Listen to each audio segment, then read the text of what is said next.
The City in the City is set in a city called Bestselling, which is based on various kind of Eastern European cities in a nebulous, undisclosed location at the edge of Europe. And the protagonist is a policeman in the extreme crime squad in Bestselling.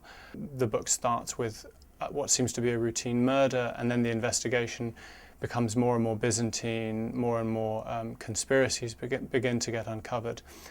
And the thing about Bestselling is that Bestselling exists in a very unique relationship with a neighbouring city, another city called Olcoma.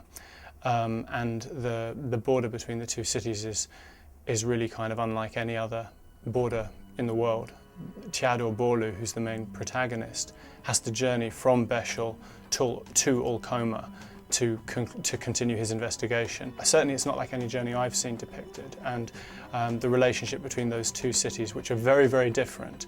Olcoma is very modern, very advanced, doing very well. Bestselling is rather decaying, has a very different culture, is rather depressed.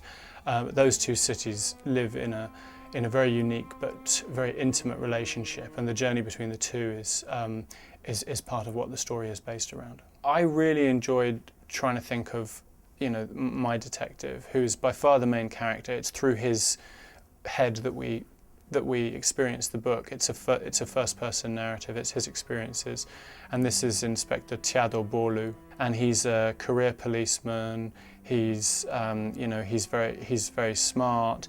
He's somewhat sardonic, and he has a sense of humour about his job, I think, and he loves his city.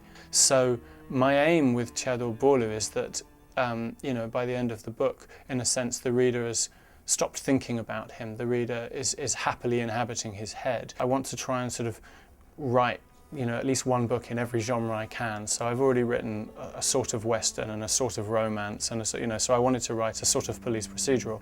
There's a question mark over whether it's, what you would call a strictly realist novel as well. That there's a certain sense of, I hope, a certain sense of dream to it. This slightly sort of unreal sense, this slightly dreamlike sense about a detective story. There's something, the thing about detective novels, even though they're mostly set in the quote real world unquote, they're not real at all. There's something dreamlike and magical about them, and I think that that's partly these moments, these steps, if you like, these holes in logic, not flaws, not problems in logic, but just these moments where you can't see in. I find that incredibly exciting as a reader, and I really like those crime books I read in which you can't necessarily follow every single step, and yet the whole thing makes sense to you, and there's a slight sense of dislocation to it. I find that very exciting.